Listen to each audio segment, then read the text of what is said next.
Assalamualaikum warahmatullahi wabarakatuh.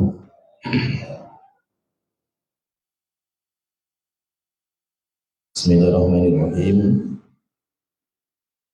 Innal hamdalillah nahmaduhu wa nasta'inuhu wa nastaghfiruh wa na'udzu billahi min shururi anfusina wa min sayyiati a'malina. May yahdihillahu fala mudilla lahu wa may yudlil fala hadiya lahu. Wa asyhadu an la ilaha illallah wahdahu la syarika lahu wa asyhadu anna Muhammadan abduhu wa rasuluh. Amma ba'du. Sidang jemaah, Bapak, Ibu, hadirin yang dirahmati Allah Ta'ala, kita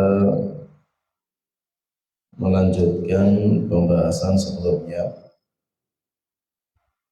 Di pembahasan sebelumnya kita telah jelaskan macam-macam azab kubur,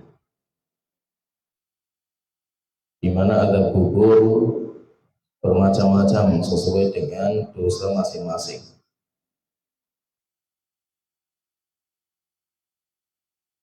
Terus bagaimana kita menyelamatkan diri kita dari azab kubur? Di mana setiap kita harus berlindung kepada Allah Ta'ala, setiap kita harus berjuang untuk menyelamatkan kita dari azab dunia, azab kubur maupun azab hari kiamat. Karena azab Allah tidak ada yang namanya ringan. Azabnya Allah sangat berat. Memang Allah Maha Pengampun, sehingga semua yang bertobat kepada Allah Ta'ala pasti akan diampuni. Tapi ingat bahwa azab Allah juga pedih, sehingga jangan diremehkan. Oleh itu Allah Ta'ala berfirman, Nabi ibadi anni anal ghafurur rahim. Katakan kepada hamba-hambaku, wahai Muhammad, bahwa aku Maha Pengampun. Aku mudah memaafkan kesalahan manusia selama mereka bertobat kepada aku. Wa anna azabi huwal azabul alim. Tapi ingat bahwa azabku juga sangat pedih, yaitu sangat mengerikan, jadi jangan diremehkan. Oleh itu ketika azab Allah sangat mengerikan, baik azab di dunia, azab di alam kubur maupun azab nanti di hari kiamat, maka kita dianjurkan untuk meminta kepada Allah Ta'ala perlindungan dari azab. Sebagaimana ketika kita sholat, kita sebelum salam kita dianjurkan untuk isti'adzah, minta perlindungan dari 4 perkara. Allahumma inni a'udzubika min adzabi jahannam, wa min adzabil qabri, wa min fitnatil mahya wal mamat, wa min syarri fitnatil masiihid dajjal. Tuhanku, aku meminta kepada Engkau perlindungan dari azab neraka jahanam, wa min adzabil qabri, dari azab kuburan, wa min fitnatil mahya wal mamat, dari dahsyatnya fitnah kehidupan dan kematian, wa min syarri fitnatil masiihid dajjal, dan dari ngerinya fitnah dajjal ketika keluar di akhir zaman. Sehingga kita semuanya harus berjuang. Semua kita harus berjuang untuk menyelamatkan diri kita masing-masing dari azab. Nah, terus bagaimana cara kita menyelamatkan dari azab kubur supaya kita bisa selamat dari azab kubur? Maka untuk menyelamatkan diri kita dari azab kubur, jawabannya ada 2. Sebab yang menyelamatkan kita dari azab kubur ada 2. Yang pertama, sebab secara global, yaitu secara mujmal, secara umumnya. Kemudian nanti baru yang kedua secara khusus, ada cara-cara khusus di mana itu kata Rasulullah ini sebagai amal yang menyelamatkan kita dari azab kubur. Jadi sebab yang menyelamatkan kita dari azab kubur ada dua, sebab yang global, kemudian yang kedua sebab yang rinci. Sedangkan sebab yang global yaitu apa? Yaitu kita tinggalkan dosa dan maksiat. Tidak ada cara kecuali itu. Maka untuk menyelamatkan diri kita dari azab, ya kita tinggalkan dosa dan maksiat. Dosa apa saja? Maupun yang besar maupun yang kecil. Dosa yang kita anggap besar atau kita remehkan. Karena terkadang dosa yang kita anggap remeh malah menjadi penyebab azab.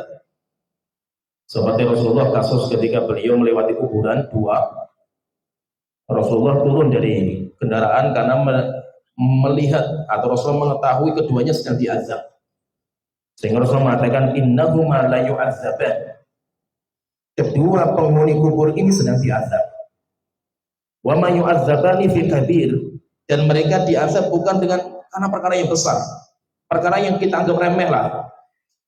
Yang pertama wa kana la yastatiru min buli, karena dia tidak menjaga kencing. Perkara yang remeh. Menjaga kencing itu kalau kita sebutkan, maka kita sebutkan itu ada tiga.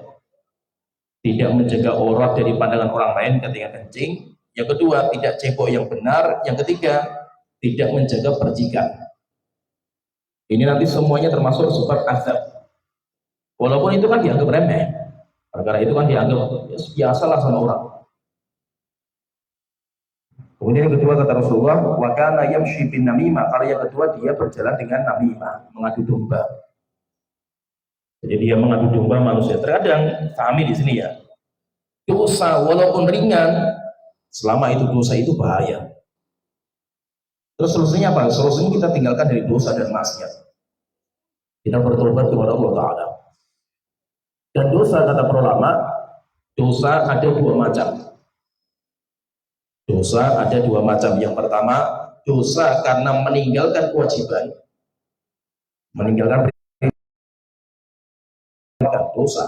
Kita tidak sholat dosa karena sholat kewajiban. Kita tidak puasa dosa karena puasa kewajiban. Kemudian yang kedua, dosa karena melanggar keharaman. Allah melarang sesuatu, kemudian kita langgar. Berzina dosa karena Allah mengharamkan. Minum khamar dosa karena melanggar keharaman. Itu semuanya dosa. Tapi kata para ulama, dosa yang paling besar adalah dosa meninggalkan kewajiban daripada melanggar keharaman. Sama-sama dosa loh, padahal dua-duanya itu dosa. Tapi dosa karena meninggalkan kewajiban, dosanya besar sekali. Maka dosa tidak sholat sekali, dosanya melebihi berzina, melebihi minum khamr, melebihi membunuh. Kenapa? Karena berzina, minum khamr, membunuh itu adalah larangan. Dosa tidak menjalankan kewajiban lebih besar dosanya daripada meninggalkan larangan, walaupun semuanya sama-sama dosa. Sehingga intinya jawaban secara global supaya kita bisa selamat dari azab kubur, yang pertama ya kita tinggalkan semua dosa. Baik dosa berupa meninggalkan kewajiban, ya berarti kita taubat, kita amalkan kewajiban setelah itu. Setelah itu yang kedua, dosa karena melanggar larangan. Kalau ada larangan yang masih kita jalankan, kita tinggalkan. Kita bertobat kepada Allah Ta'ala. Nah, jadi secara globalnya seperti itu. Kemudian setelah itu kata Imam Qayyim, beliau mengatakan ya, tapi ya setelah kita bertobat lah, dosa-dosa kita tinggalkan, kita bertobat, itu sudah cara kita menyelamatkan dari azab kubur. Tapi ada cara yang paling bermanfaat. Bagaimana supaya tobat kita itu benar-benar ampuh? Bagaimana caranya supaya tobat kita melepaskan diri dari dosa dan maksiat itu ampuh? Kata beliau, ini saya bacakan sama beliau di kitab Ar-Ruh halaman 231. Bagus sekali ucapan beliau. Dan kalau bisa setiap kita, Bapak dan Ibu, jamaah, setiap kita harus perhatikan. Kalau bisa kita jalankan dalam kehidupan kita, walaupun berat. Tapi ini luar biasa. Kalau kita bisa menjalankan nasihatnya Imam Qayyim, luar biasa. Ini cara terbaik kita membersihkan diri kita. Kalau kita sudah bersih diri kita, nggak mungkin Allah mengazab kita. Nggak mungkin kita itu diazab karena kita itu orangnya bersih, nggak mungkin. Kata beliau mengatakan, wa min anfa'iha, cara yang paling bermanfaat untuk menyelamatkan kita di dalam kubur, beliau mengatakan ayyajlisal insanu indama yuridu nauma lillahi sa'atan. Caranya, longgarkan, sisakan waktu sebentar, sejenak sebelum tidur. Jadi sebelum kita tidur, berikan waktu sejenak, setengah jam atau 15 menit, 5 menit, sebentar saja sebelum tidur. Untuk apa? Yuhasib nafsahu, kita hisab diri kita masing-masing. Hari ini dosa apa saja yang saya kerjakan, hari ini kesalahan apa saja yang saya lakukan, dihisab. Yaitu kita hisab diri kita dulu. Kapan yang terbaik untuk menghisab diri? Sebelum tidur. Yuhasibu nafsahu fiha ala ma khasira wa rabihahu fi yaumihi. Hari ini ruginya saya berapa? Hari ini itu saya untung atau tidak? Untung dari kebaikan atau rugi dari keburukan. Kalau seandainya qadarullah ya, setelah saya hitung-hitung hari ini, saya itu alhamdulillah saya berbuat banyak kebaikan. Maka saya bersyukur kepada Allah. Alhamdulillah, saya bersyukur kepada Allah yang telah memudahkan saya untuk berbuat ini. Siapa yang bersyukur, Allah akan mudahkan berikutnya. Allah akan tambahkan kenikmatan berupa ketaatan. Oleh itu Allah berfirman, la in syakartum la azidannakum. Kalau kalian bersyukur, kami tambahkan. Kami tambahkan. Dan kata para ulama, kata Imam Ibnu Rajab Hambali, di antara tanda amal kita diterima oleh Allah Ta'ala, jika Allah akan membukakan amal soleh berikutnya. Kita misalkan ibadah ya, hari ini misalkan ibadah apa saja yang saya kerjakan. Sebelum tidur saya renungkan 5 menit saja. Alhamdulillah ya, hari ini saya sholat subuh. Saya alhamdulillah sholat zuhur tepat sebelum sholat azan saya sudah ke masjid. Kemudian saya alhamdulillah baca Quran walaupun cuma 1 lembar. Kemudian hari ini tadi saya alhamdulillah sedekah. Saya ingat semua kenikmatan yang Allah berikan kepada saya. Kenikmatan yang paling mahal adalah kenikmatan agama, ibadah yang kita dimudahkan kepada kita. Setelah itu kita bersyukur kepada Allah Ta'ala. Alhamdulillah, kita bersyukur kepada Allah Ta'ala yang telah memudahkan saya untuk berbuat ini semua. Kalau kita bersyukur, besoknya akan dimudahkan lebih banyak lagi. Jadi jika seandainya setelah kita hisab, kita alhamdulillah kita beruntung, banyak kebaikan yang kita jalankan di hari ini. Alhamdulillah kita bersyukur kepada Allah Ta'ala. Tapi kalau kita hisab kok rupanya banyak kesalahannya, banyak kesalahan. Tuh saya tadi riba, saya tadi dusta, saya tadi misalkan makan harta yang syubhat, saya tadi ini saya ini hari ini. Masya Allah, saya rupanya banyak kesalahan hari ini. Akhirnya dia bertobat kepada Allah Ta'ala. Dia perbaiki tobatnya terus, setiap hari diperbaiki tobatnya setiap hari. Kenapa kata para ulama, taubat itu harus per dosa. Bisa nggak kita taubatnya global? Tuhanku, saya bertobat dari semua dosa saya. Bisa, tapi itu bukan taubat. Itu hanya doa saja. Tapi ini bukan taubat. Taubat itu harus per dosa. Oh saya hari ini dosanya ini, hari ini dosa ini. Sedangkan dosa-dosa yang nggak keingat lagi, yang sudah lama berpuluh-puluh tahun yang kita sudah lupa, tidak bisa kita bertobat. Karena harus tobat itu harus per dosa, tidak bisa global, nggak bisa. Apalagi kalau dosanya menyangkut haknya orang. Hari ini dosanya hari ini tadi dolimi orang saya. Catat, saya hari ini dolim sama si Tuhan. Besok saya minta maaf lah besok. Sehingga tercatat semua. Bahayanya itu kalau kita berbuat dosa keluputan gitu. Dosa kita itu keluputan, kedoliman yang kita terluputkan. Sudah nggak keingat lagi dosa kita, itu bahaya. Karena walaupun kita itu lupa terhadap dosa kita, catatan nggak bisa hilang. Catatan tidak bisa hilang. Maka nanti ketika catatan dibuka sama Allah Ta'ala, sampai akhirnya kita nanti akan mengatakan, ma li hadzal kitab, ini buku apa ini? La yughadiru shaghiratan wala kabiratan illa ahsaha. Tidak meninggalkan amal kita yang besar dan yang kecil dahulu, kecuali semuanya ada datanya. Sehingga walaupun Anda itu lupa, ingat Allah tidak akan lupa. Sehingga bahaya bagi dosa-dosa yang kita terluputkan. Kita itu kelupaan. Terus bagaimana supaya nggak lupa? Ya dihisabnya setiap hari. Setiap hari dihisap, setiap hari dihisap, setiap hari dihisap. Apalagi kalau seandainya ya, lebih hebat lagi. Kalau setiap hari kita membersihkan hati kita dari permasalahan dengan orang. Hari ini saya punya masalah dengan siapa ya? Oh, saya tadi hari ini masalahnya dengan si A sama si B. Kalau memang mereka mendolimi saya maafkan. Sehingga hati saya bersih, nggak punya kebencian dengan seorang pun. Saya tidur dalam kondisi saya sudah bersih. Dan itu amal yang luar biasa beratnya. Sampai ada orang, Rasulullah ketika sedang di masjid, berkumpul dengan para sahabat, tiba-tiba Rasulullah mengatakan, sebentar lagi penghuni surga akan masuk masjid. Akhirnya semua mata tertuju kepada pintu masjid. Tiba-tiba masuk salah satu orang Ansor. Sebagian riwayat menyebutkan orang itu namanya Abdullah bin Salam. Tapi sebagian riwayat tidak disebutkan. Tapi salah satu orang Ansor. Besoknya Rasulullah berkumpul di masjid dengan para sahabat. Tiba-tiba Rasulullah mengatakan lagi, sebentar lagi penghuni surga mau masuk masjid. Akhirnya mata tertuju kepada pintu. Melihat dengan siapa? Rupanya orang yang sama. Sampai 3 hari. 3 hari orang itu disebutkan sama Rasulullah sebagai penghuni surga. Akhirnya ada seorang sahabat tertarik, namanya Abdullah bin Amr bin As. Diizin sama Rasulullah, ya Rasulullah, saya pengen bermalam di rumahnya orang itu, saya pengen tahu amal dia apa. Kalau sampai 3 kali engkau menyebutkan dia penghuni surga, itu amal apa ya Rasulullah? Kalau Rasulullah mau bersaksi, silakan, kamu pelajari saja amalnya dia apa. Akhirnya sahabat ini Abdullah bin Amr, dia pura-pura bermalam ke rumah saudaranya. Hari pertama, kok nggak ada yang spesial, biasa saja amalannya. Sholat malamnya biasa, membaca Quran biasa.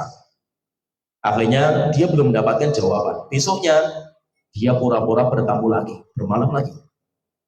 Dia pengen menggali amal apa sih yang kau amalkan kok bisa sampai Rasulullah menyebutkan kamu penghuni surga 3 kali itu apa? Hari kedua nggak ada yang spesial juga. Sampai hari ketiga ya tidur di rumah sahabat ini.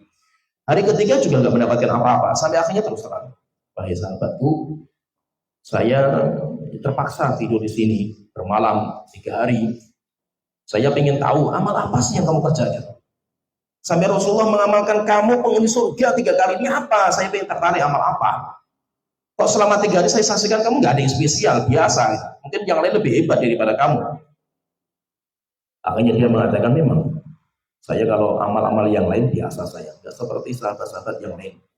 Mungkin ada sahabat yang mengalahkan saya, tapi saya punya satu amal yang itu sangat saya jaga. Amal itu, akhirnya ditanya amal apa yang kamu jaga? Maka beliau mengatakan sebelum tidur, saya ingat hari ini saya punya masalah dengan orang muslim siapa? Oh, saya punya masalah dengan si A, punya masalah dengan si B. Saya bersihkan hati saya supaya tidak ada kebencian dengan orang muslim satupun. Sehingga saya tidur dalam kondisi hati saya nggak punya masalah dengan seorang muslim.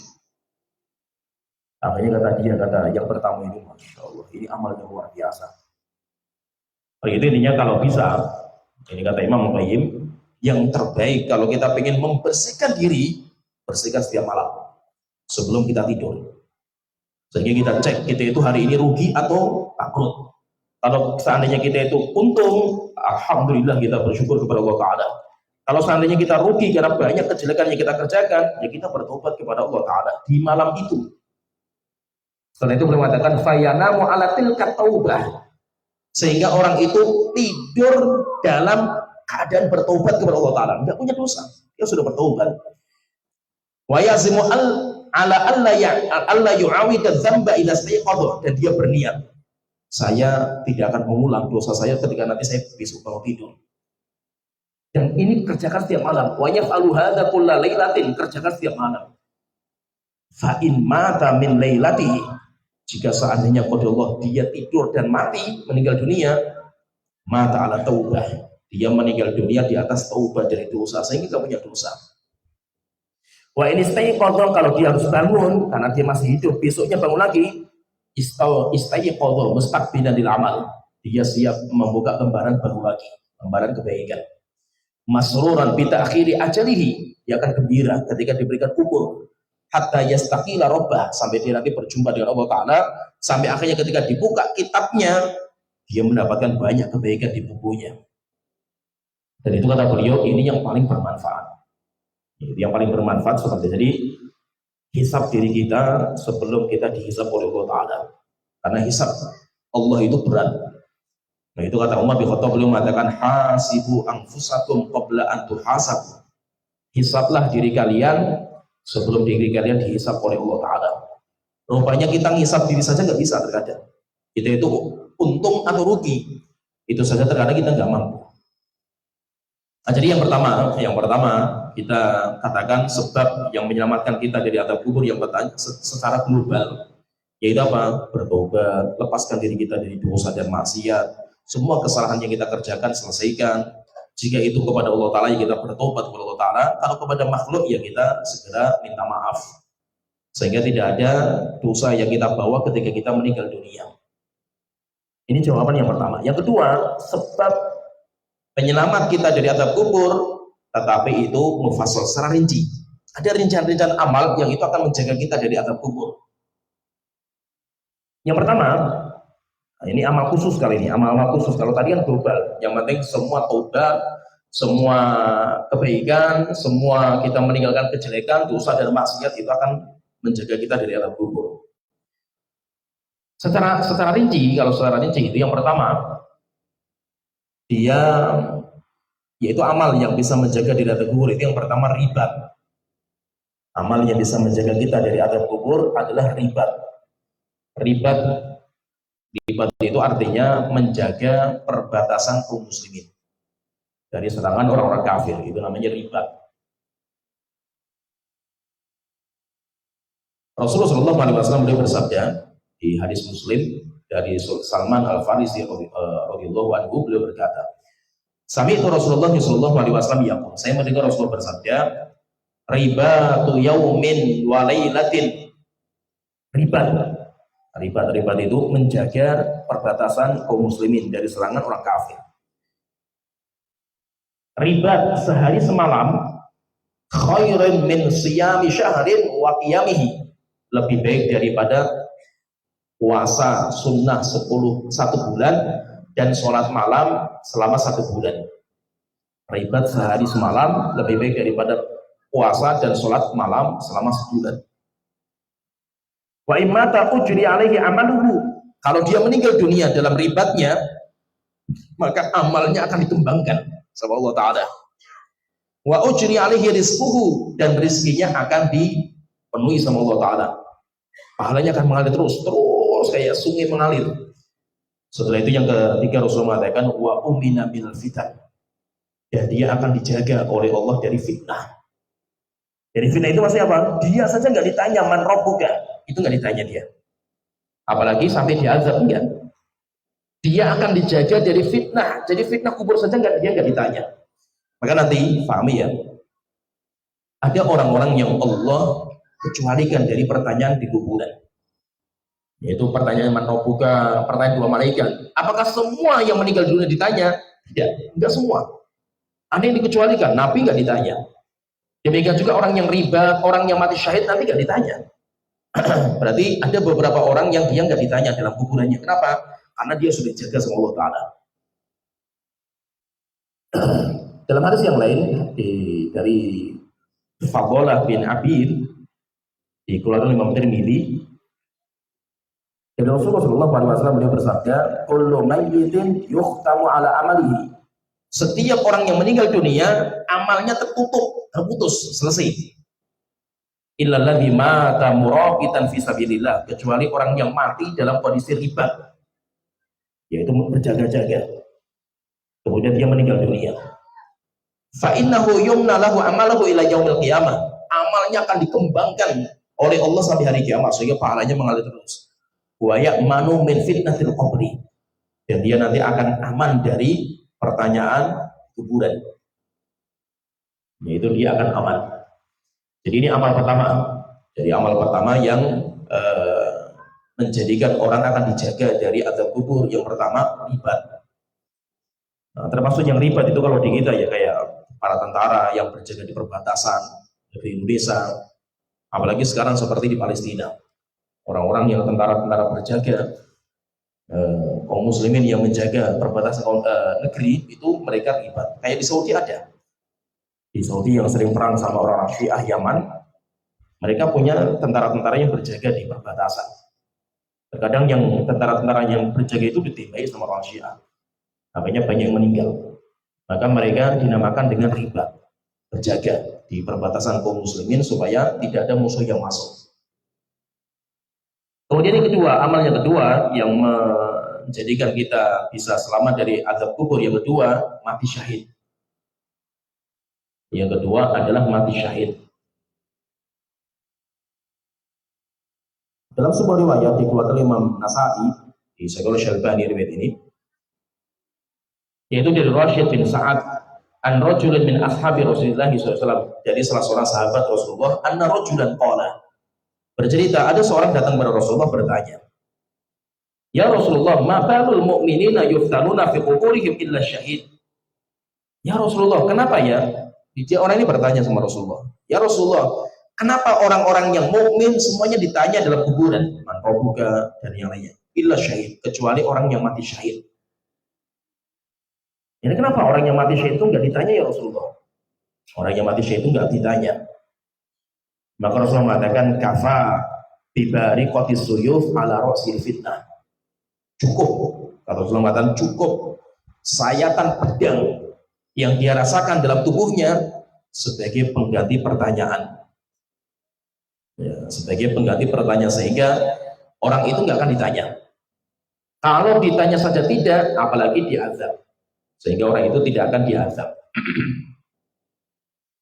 Nah, maka orang yang mati sampai dia merasakan azab, yaitu merasakan siksaan, atau sampai dia itu meninggal dunia, maka dia itu nggak akan ditanya.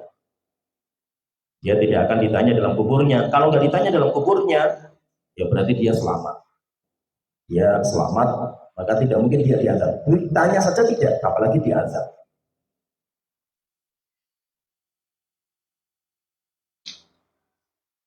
Kemudian ada sebuah riwayat juga, riwayat Sahih,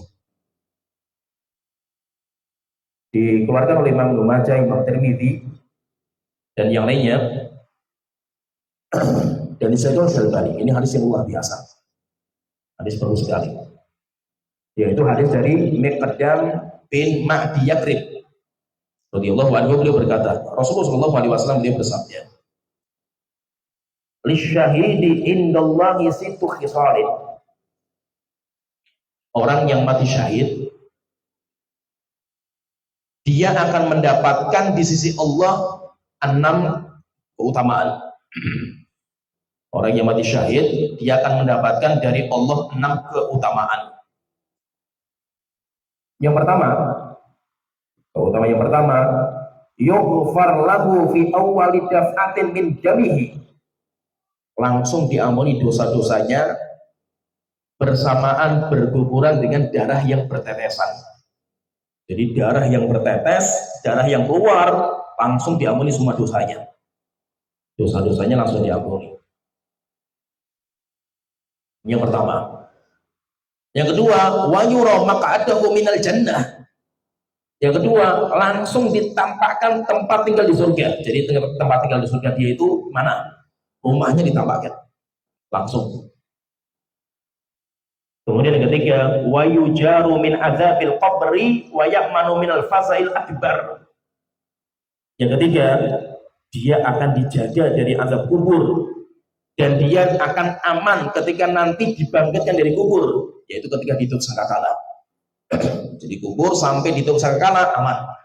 Dia tidak merasakan azab. Kemudian yang keempat, wa yudha ala rasihi tajul wiqar al-yaqutah minhu khairun minad dunya wa fiha. Yang ketiga, yang keempat, akan dipakaikan di kepala dia mahkota kemuliaan di hari kiamat, di mana mahkota itu akan banyak permata. Rasulullah mengatakan satu permatanya khairun minad dunya wa fiha, lebih baik daripada dunia dan seisinya. Ini yang keempat. Yang kelima, wa yuzawwad sintaini wa sab'ina zawjan minal huril ain, akan dinikahkan dengan 72 bidadari surga.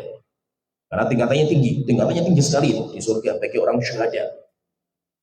Kemudian yang keenam, wa yusyaffa fi sab'ina min aqaribihi.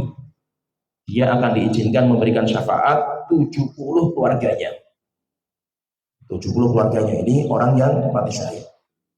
Nah itu jihad sampai kita mati syahid itu amal yang luar biasa. Dan tidak semua dikasih seperti ini, karunia seperti ini. Seperti kita di Indonesia, negeri yang aman seperti ini, kita nggak dikasih sama Allah Ta'ala. Demikian juga kayak Umar bin Khattab. Coba kalau kita lihat, Umar bin Khattab ini kan tinggal di Madinah. Madinah nggak ada perang. Sehingga di Madinah tidak ada jihad, nggak ada. Kalau mau jihad ya harus keluar dari Madinah. Maka banyak para sahabat yang keluar dari Madinah tujuannya berjihad karena ingin mendapatkan pahala jihad. Umar bin Khattab nggak bisa karena dia sebagai seorang pemimpin, dia harus tinggal di kota, tidak boleh keluar. Kalau pemimpin keluar bahaya. Nah, maka akhirnya Umar itu nggak boleh keluar, harus tinggal di kota. Beliau nggak diizinkan untuk keluar perang, nggak boleh karena kalau sudah meninggal bahaya. Subhanallah ya Umar itu bin Khattab radhiyallahu anhu. Beliau kita tidak bisa berjihad seperti kaum muslimin yang lain. Maka beliau berdoa terus kepada Allah untuk dimatikan dalam kondisi syahid. Walaupun nggak bisa jihad. Umar itu di kota Madinah aman, nggak mungkin ada peperangan di Madinah. Madinah itu aman. Tapi Umar mintanya, wahai Tuanku, matikan saya dalam kondisi syahid, wahai Tuanku. Itu. Terus dan itu ya karena ketulusan doa beliau. Akhirnya Allah yang mengarahkan. Subhanallah ya, walaupun beliau tidak bisa keluar, tetapi Allah kabulkan doanya sehingga Allah kirim kepada Umar orang yang akan membunuh dia di dalam kota Madinah. Rupanya siapa yang membunuh? Namanya Abu Lu'lu'ah Al-Majusi, atau nama dia itu yang asli namanya Fairuz Al-Majusi, seorang Majusi yang membunuh Umar ketika sholat subuh. Sampai akhirnya beberapa tusukan dalam perutnya sampai ususnya keluar. Sampai akhirnya kan Umar pingsan. Maka akhirnya dibawa pulang, beliau masih kondisinya pingsan. Akhirnya para sahabat bingung bagaimana cara membangunkan Umar. Maka caranya dengan cara didengarkan azan di telinganya. Ketika dengar azan dia bangun, akhirnya dia tanya, siapa yang bunuh saya? Maka disebutkan Abu Lu'lu'ah, seorang Majusi, bukan orang mukmin. Maka Umar bersyukur kepada Allah, alhamdulillah yang menjadikan nyawa saya di tangan orang kafir. Dan itu doa saya. Itu doa saya sehingga dikabulkan sama Allah Ta'ala. Sehingga kalau kita minta syahadat, yaitu kita minta mati syahid dengan ikhlas, Allah nanti akan mengerahkan. Sampai ada seorang sahabat yang mengatakan ketika berperang, menang, sahabat itu mendapatkan ghanimah. Akhirnya dia mengatakan, ya Rasulullah, bukan untuk ini saya perang ya Rasulullah. Saya perang bukan untuk cari ghanimah ya Rasulullah. Saya ingin perang supaya leher saya sini ya Rasulullah tertusuk pedang atau tertusuk tombak atau anak panah. Saya ingin itu ya Rasulullah. Saya ingin mati syahid. Bukan ini yang saya inginkan ya Rasulullah. Akhirnya ghanimah tidak diterima. Saya ingin mati dengan cara leher saya tertusuk tombak ya Rasulullah. Jadi tombaknya orang kafir. Akhirnya Rasulullah mengatakan, in sodakta, kalau kamu jujur permintaan kamu, Allah akan kabulkan. Akhirnya benar, dalam peperangan berikutnya, orang itu mati, termasuk yang mati syahid. Dan mati syahidnya sesuai dengan yang diisyaratkan. Saya ingin tertombak sini ya Rasulullah. Dan rupanya benar, matinya tertombak di lehernya sampai tembus. Akhirnya orang itu meninggal dunia. Oleh itu intinya jihad membela agama Allah pahala yang luar biasa. Tapi tidak semua orang dikasih. Tidak semua orang dikasih. Kita di Indonesia aman seperti ini, kita ya bersyukur. Aman itu luar biasa. Tetapi dengan keamanan kita nggak bisa berjihad dengan pedang. Terus kalau negerinya aman seperti ini, jihadnya dengan apa kita? Maka kita jihadnya dengan ilmu. Kita jihadnya dengan ilmu, dan itu juga jihad yang mulia. Kita menyebarkan ilmu. Nah itu kata para ulama, jihad itu ada dua. Jihad itu ada dua, dan semuanya namanya jihad. Yang pertama, jihad itu bisayfi wasinan, dengan pedang, senjata. Yang kedua, bil ilmi wal bayan, dengan ilmu dan dakwah. Sehingga kita berdakwah itu termasuk berjihad. Bahkan seorang penuntut ilmu, antum belajar ya, ngaji, belajar ilmu agama, antum keluar di rumah sampai ke pengajian, kemudian sampai pulang, antum itu dihitung sebagai ibadah jihad. Tuh, pahalanya besar sampai Rasulullah mengatakan man rawa annal ghudwa, yaitu al-ghudwata fi sabilillah fa huwa fi sabilillah hatta yarji. Siapa yang berangkat, yaitu dia keluar dari rumahnya untuk belajar, maka dia itu berada di jalan Allah sampai dia meninggal, sampai dia pulang ke rumahnya. Nah itu kita itu sedang berjihad, tapi jihad kita dengan ilmu. Karena kita nggak bisa jihad dengan pedang. Karena di negeri kita negeri yang aman. Tetapi saudara-saudara kita yang sekarang di Palestina, saudara-saudara kita yang di Suriah sampai sekarang belum selesai, mereka itu sedang berjihad dengan pedang. Dan mereka lah yang jihad secara hukum dunia, itu mereka. Sehingga kalau mereka mati, itu sebenarnya nggak di mujahid itu kalau mati itu mereka tidak dimandikan, demikian juga tidak dikafani, tetapi mereka dikuburkan dengan pakaian mereka. Kalau mereka itu mujahid, dan pahalanya besar. Dan perlu kita ingat ya, fahami ya.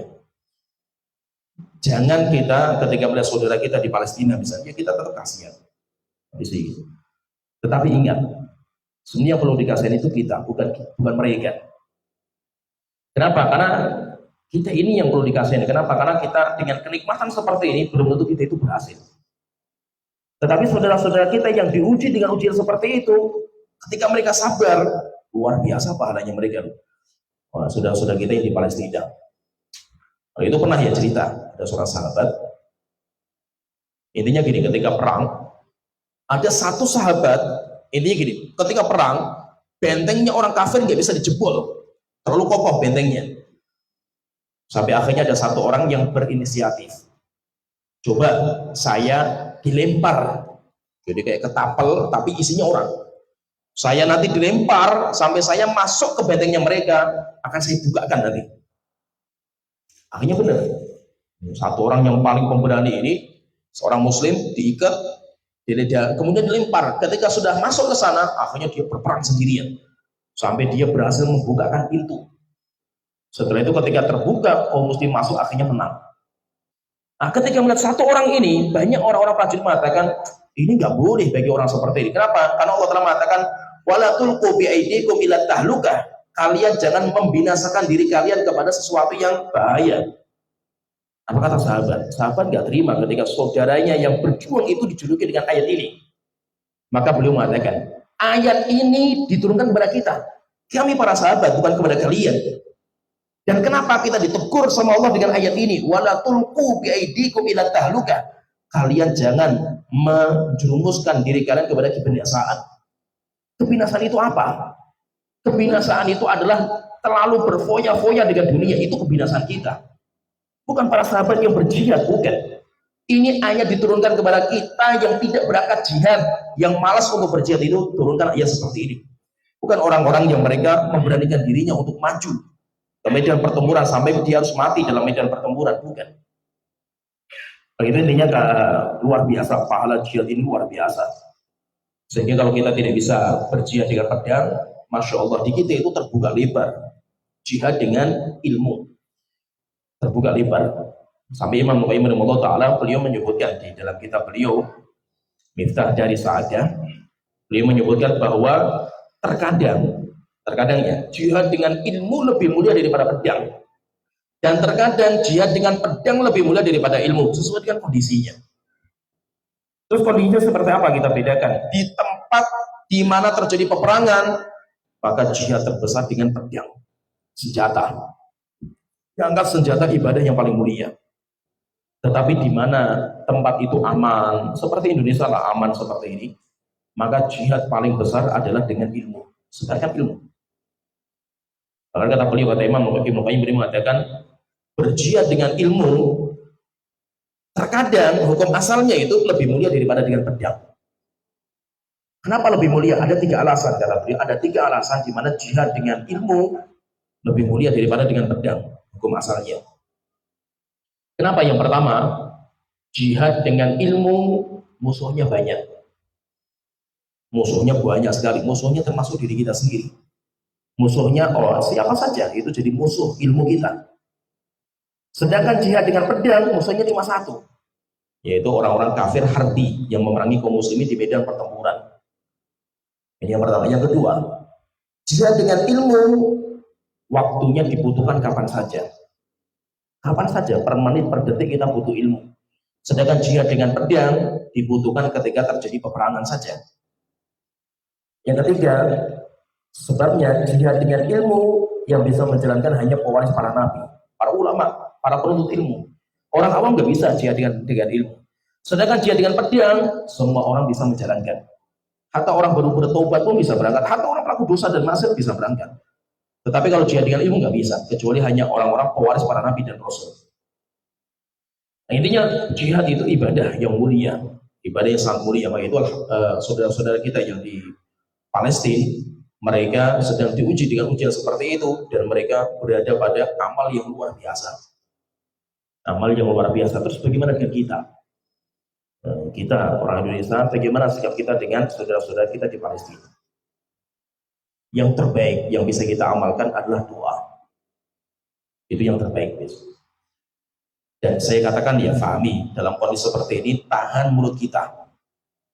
Karena saya lihat di media sosial, masa-masa seperti ini malah saudara-saudara kita yang dibantai itu dicaci maki. Tahan mulut kita. Kondisinya lagi berat sepertinya, jangan kita itu malah menambah parahnya kesedihan mereka dengan perang ini dengan lisan kita yang kotor. Oke lah, kalau seandainya antum mau bicara Hamas itu seperti apa, silahkan. Tapi bukan masa-masa seperti ini ketika pembantian yang luar biasa terjadi seperti ini, punya adab antum kan itu. Karena banyak sekarang itu hatta ustaz-ustaz miris gitu loh, kalau saya lihat itu miris. Ustaz-ustaz yang terkenal dengan sunnah, berdakwah dengan sunnah, di masa pembantian seperti ini malah dia ceramah isinya menghabisi saudara kita dengan wibawa-wibawa mereka. Bukan seperti ini. Apakah nggak ada waktu yang lain membicarakan tentang aibnya mereka? Kenapa kok masa-masa seperti ini malah kita caci maki saudara kita di Palestina kan itu? Kenapa antum nggak doakan? Ya. Kenapa seperti ini kan? Ini kacau gitu loh masa itu kalau seperti ini kan? Ya. Sampai harus kita caci maki mereka itu kayak gini, ante-antenya ini. Bukan waktunya sekarang. Kita lihat kondisi pembantian luar biasa. Dalam 7 hari peperangan saja sudah 2.000 lebih kaum muslimin meninggal dunia. Sudah berapa masjid yang hancur? Oke lah, kita anggap misalkan saudara kita Palestina itu bukan sunnah misalkan itu. Apakah seperti ini lisan kita kepada saudara kita seorang mukmin kan itu? Seorang muslim gitu. Bagaimanapun mereka, saudara kita di Palestina, mereka yang dipilih sama Allah untuk menjaga Palestina, bukan kita. Seperti Saudi Arabia yang dijuluki dengan Wahabi sama orang-orang, mereka yang dipilih sama Allah untuk menjaga kota Mekah dan Madinah. Bagaimanapun bencinya antum gak dipilih sama Allah Ta'ala kan itu. Kenapa lisan kita, tutur kita itu kotor sekali dalam kondisi seperti ini, di mana kondisi sedang bersedih, di mana kondisi semuanya ingin membantu, malah kita, ya Ustadz Salafi malah mencaci maki mereka dari belakang. Jadi nggak layak. Bagi saya ini tutur katanya kotor lah bagi kita itu. Sehingga bukan waktunya antum itu mencaci maki mereka, waktunya antum mendoakan mereka, bukan mencaci maki mereka gitu. Hatta walaupun mungkin mereka bukan sunnah lah misalkan ya. Namanya antum melihat kondisi dibantai, apakah antum melihat ini sunnah atau tidak yang dibantai? Oh bukan salafi, ya saya nggak mendoakan. Ini ahli bidah, hizbiyah dan nyari. Nanti bukan waktunya sekarang ketika dibantai, bukan waktunya seperti itu. Bagaimanapun mereka itu orang muslim dan sedang dibantai habis-habisan gitu. Yang anak-anak perempuan dihabiskan sekalian sama mereka orang Yahudi. Malah lisan kita tutur katanya kotor sekali. Karena saya mendengar ada ceramahnya seorang ustaz lah itu. Yang lagi viral juga, masya Allah itu menyakitkan hati. Kita saja sebagai ya ustaz salafi saja mantel juga dengan omongan itu gitu. Kenapa kok sekarang gitu? Masa itu kenapa kok baru sekarang ini ngadakan podcast masalah Palestina kan itu? Nanti lah kondisinya sudah baru tenang, baru aku bicara nggak ada masalah. Kondisi sekarang ketika dunia sedang bersedih gitu, malah kita mengorek-ngorek boroknya ya yang lainnya Hamas dan nyari. Oke lah gitu. Kita juga paham fatwa-fatwa ulama tentang mereka, tapi bukan sekarang kita keluarkan boroknya mereka kan itu. Sekarang waktunya untuk mendoakan, kita bersama-sama mendoakan mereka saudara-saudara kita, bukan malah mengoreksi mereka, mengeluarkan borok-borok mereka. Wong namanya dakwah itu ya. Wong Nabi Muhammad melihat laki-laki kencing di masjid saja dibiarkan dulu, bukan langsung diingkari kan itu. Kondisi kalau diingkari lebih bahaya karena kencing akan menyebar kemana-mana kan itu. Ditunggu sampai waktunya tepat. Itulah namanya ingkar mungkar. Bukan ketika saudara kita jatuh dibanting sama orang kafir, oh ini dari mana? Oh ini bukan salafi, ini ahlul bidah dan yang lainnya. Bukan, selamatkan dulu mereka kan itu. Baru nanti dinasihati gitu. Kan? Bukan kita mencaci maki dengan lisan-lisan kita yang kotor terhadap mereka gitu. Sehingga intinya hati-hati dalam masalah ini. Apalagi di masa-masa seperti ini. Kita bukan berarti membiarkan kesalahan. Salah itu salah. Tapi ada waktunya untuk bicara. Ada waktunya. Bukan waktu seperti ini ketika kaum muslimin dibanting habis-habisan. Kenapa sekarang ya? Masya Allah ya ini sebagai gambaran saja ya. Di mana kejadian seperti ini, pembantian ini sekarang di framing ya, di media sosial, semua selain salafi, framingnya itu selain salafi, semuanya membantu rakyat Palestina, kecuali salafi, tutur katanya kotor terhadap saudara kita di Palestina dalam kondisi seperti ini. Walaupun yang ngomong satu orang dua orang saja gitu, tapi itu yang dibesar-besarkan sama mereka kan, namanya orang gak suka kan gitu. Nah itu hati-hatilah kita jaga lisan, apalagi antum-antum di media sosial. Karena saya masih melihat ya, zaman-zaman seperti ini, kondisi dibanting habis-habisan, malah di media sosial diributkan masalah Hamas itu siapa itu. Oke lah gitu, Hamas itu kalau ada salahnya, tapi sekarang kaumnya dibanting ini. Nah, kaumnya sudah dibanting, anak-anak pada kejatuhan bangunan, kemudian sudah berapa masjid dihabisi sama mereka, sampai rata dengan tanah kan itu. Malah kita bicarakan masalah seperti itu. Nanti belum waktunya. Doakan mereka supaya Allah Ta'ala memudahkan mereka. Tetapi Masya Allah lah, memang untuk menjadikan pejuang-pejuang sesehati itu memang harus ditempa dengan seperti ini. Nah itu nanti ya, kalau kita lihat dalam hadis tentang akhir zaman, dan nanti akan muncul pejuang-pejuang hebat dalam Islam. Dia akan membela Islam mati-matian. Itu kan nanti ada 3 pejuang. Akan muncul pasukan-pasukan Islam terbaik itu dari 3 tempat. Yang pertama, Jundun Syam, pejuang yang keluar dari Syam, yang sekarang terpecah menjadi 4 negara. Yang sekarang Surianya perang, kemudian Palestina juga perang. Yang kedua, Wajundun bil Irak, pasukan dari Irak, yang sekarang juga dibantai juga mereka semua orang Syiah. Wajundun bil Yaman. Kemudian yang ketiga, pasukan dari Yaman. Sekarang juga perang, sampai sekarang belum selesai juga. Kenapa kok mereka yang nanti akan muncul pejuang-pejuang sejati umat Islam? Karena untuk menjadi pejuang harus tempat. Harus tempat. Nabi Muhammad untuk menjadi seorang Nabi akhir zaman, ditempanya susah. Dari sejak lahir Rasul ditempa. Lahir sudah nggak melihat bapaknya. Dan setelah itu nanti umur 6 tahun ibunya meninggal. Umur 8 tahun kakeknya meninggal. Setelah itu beliau nggak punya siapa-siapa kecuali pamannya. Akhirnya Rasulullah menjadi penggembala kambing untuk mendapatkan uang dari orang. Untuk mendapatkan sebagai orang yang hebat di tempat itu sudah kecil, maka tidak akan bisa kita itu misalkan Indonesia menjadi pejuang sejati. Kita lihat darah saja muntah gitu. Kita lihat darah saja muntah. Cuma kita lihat mati orang kepalanya terpotong gitu. Antum mungkin sehari semalam nggak bisa tidur antum hari itu. Jadi apakah kita itu layak menjadi pejuang? Nggak bisa kita. Pejuang itu hanya muncul dari orang-orang yang ditempa dari peperangan. Nah itu mungkin Allah siapkan untuk mereka memang nanti akan menjadi pejuang-pejuang sejati di akhir zaman. Tapi tetap ya pahami ya, dalam kondisi seperti ini masanya berkabung. Bukan masanya untuk ingkar mungkar, belum waktunya. Ya, pahami ya, bukan waktunya. Maka di media sosial jangan berdebat masalah Hamas itu Ahlussunnah atau tidak. Jangan. Bukan waktunya sekarang. Ketika terjadi pembantian habis-habisan, waktunya sekarang itu waktunya bergabung.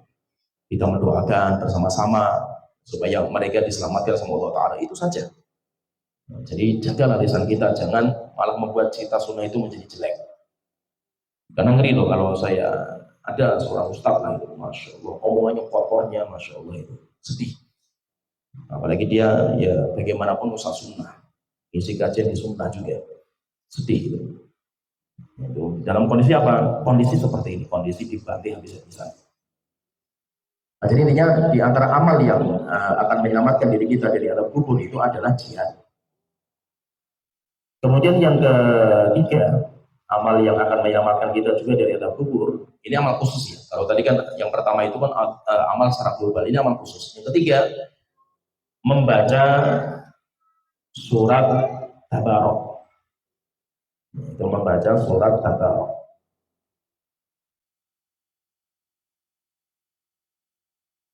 Sebagaimana Rasulullah SAW beliau ada sebuah cerita dari Abdullah bin Abbas radhiyallahu anhu, Itu surat Mulk. Surat Mulk itu, surat Al-Mulk itu ada 30 ayat. Abdullah bin Abbas radhiyallahu anhu beliau bercerita, "Daraba rajulun min ashabi Rasulillah sallallahu alaihi wasallam khiba'ahu ala qabrin." Ada salah seorang sahabat yang mereka musafar, setelah itu bikin tenda untuk malamnya. Dia nggak tahu di bawahnya itu apa. Rupanya di bawahnya itu ada kuburan. Yaitu dia itu bikin tenda di kuburan. Wa huwa la yahsabu annahu qabrun. Dia nggak tahu kalau dia di situ ada kuburan, dia nggak tahu.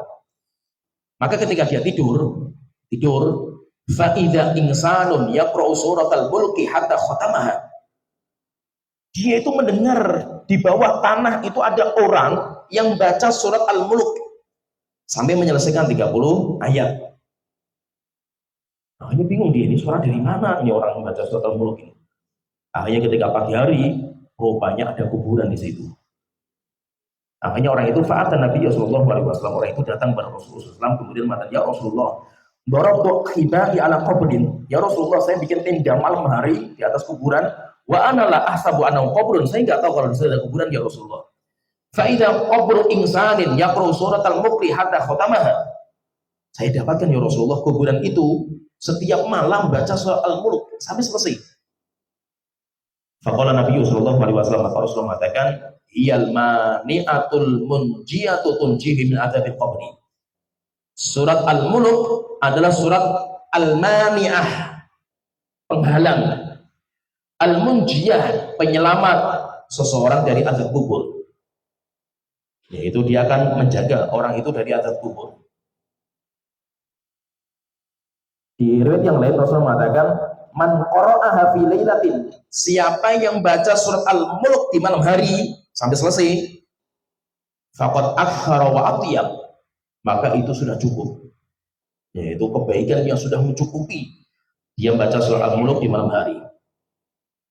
Dalam ayat yang lain Rasulullah mengatakan, "Inna suratan salasina ayatan." Di Al-Quran ada sebuah surat yang isinya 30 ayat, yaitu surat Al-Mulk. Syafa'at fi sahibiha hatta ghufira lahu.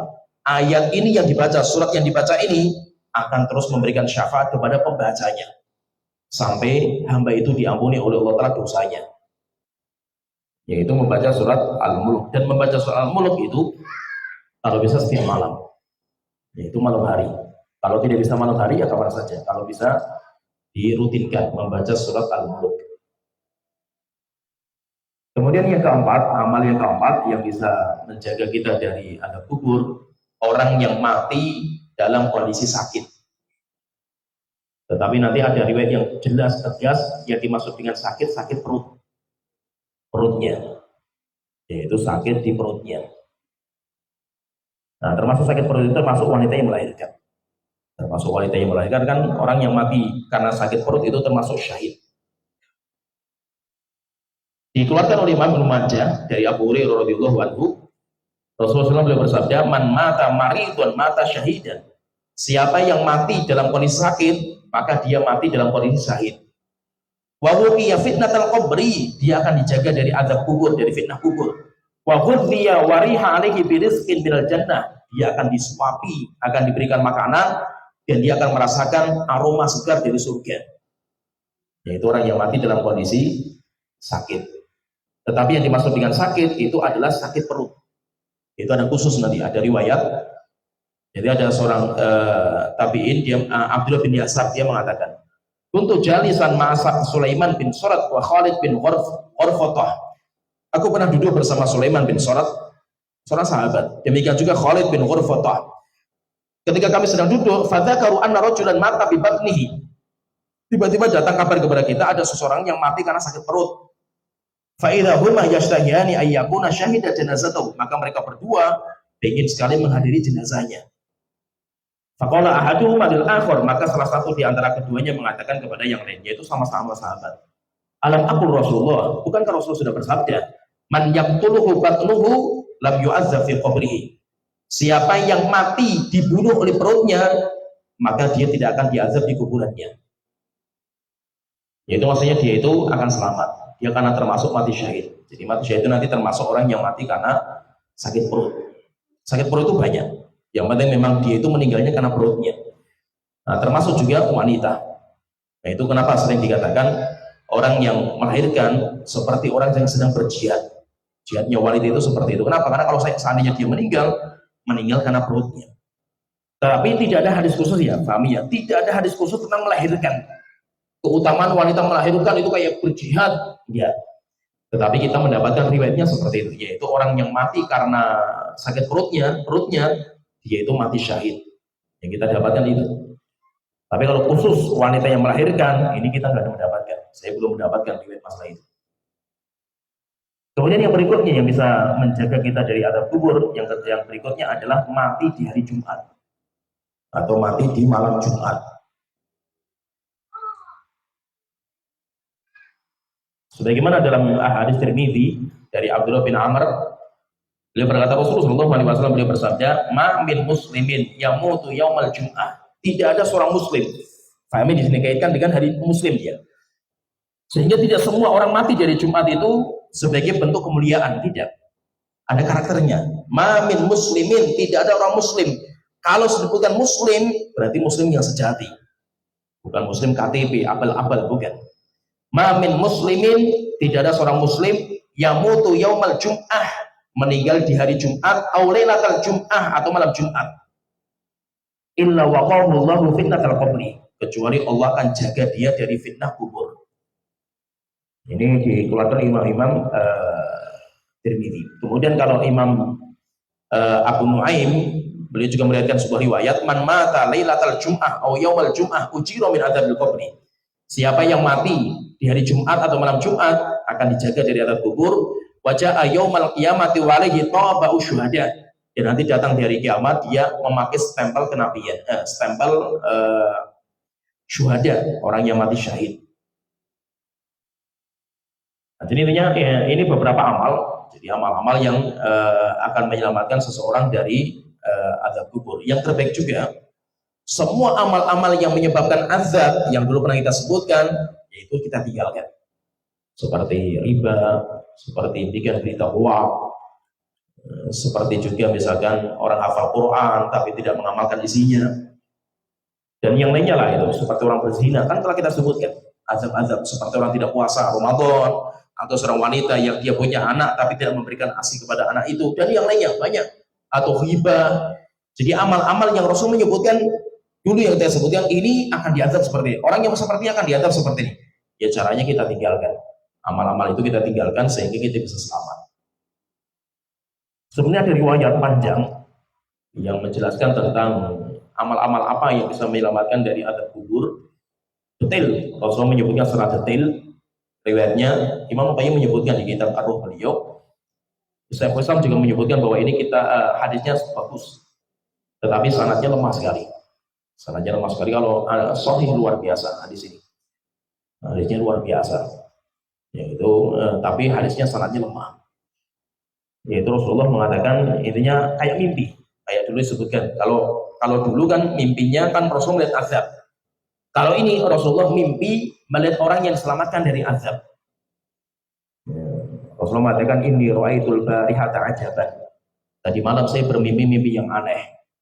Ra'aitu rajulan min ummati atahu malakul maut. Saya melihat ada orang yang dia didatangi malaikat maut.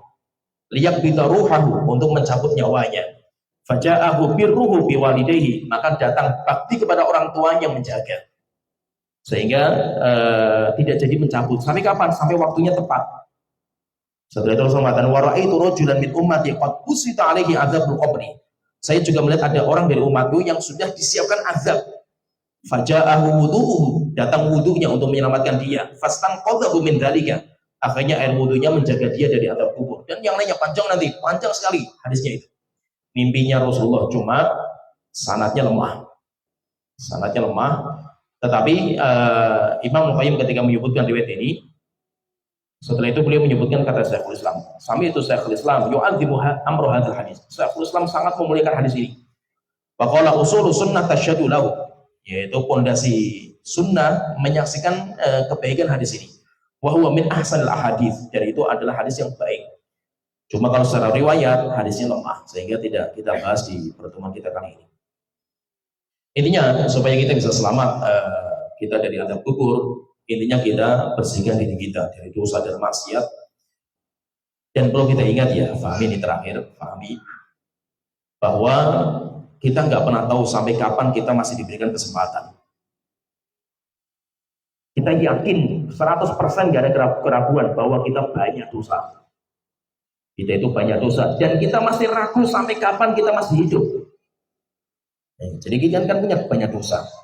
Kemudian kita masih punya waktu, tapi sampai kapan kita nggak tahu juga. Maka apa yang terbaik kita amalkan? Manfaatkan waktu dengan sebaik-baiknya. Selama waktu masih ada, gunakan waktu untuk membersihkan diri kita sehingga kita nanti tidak akan dianggap dalam kuburan kita. Tapi kalau kita sia-siakan waktu kita sampai akhirnya kita meninggal dunia, azab kita belum selesai, dosa kita belum selesai, maka nanti Allah yang akan membersihkan. Tapi ingat, kalau Allah membersihkan, sakitnya luar biasa. Sakit. Itu tidak mudah. Kalau kita sendiri membersihkan lebih mudah. Tapi kalau Allah yang membersihkan, tidak mudah. Belum tentu kita mampu dengan azabnya Allah Ta'ala. Maka manfaatkan waktu-waktu yang tersisa, umur-umur yang tersisa, manfaatkan dengan sebaik-baiknya. Ya mungkin sampai di sini pembahasan kita. Mudah-mudahan bisa difahami. Dan mudah-mudahan Allah Ta'ala menjaga kita dari azab kubur, dari azab neraka jahanam, dan kita dimudahkan Allah Ta'ala untuk membersihkan diri kita sebelum kita meninggal dunia. Ya mungkin sampai di sini. Alhamdulillah,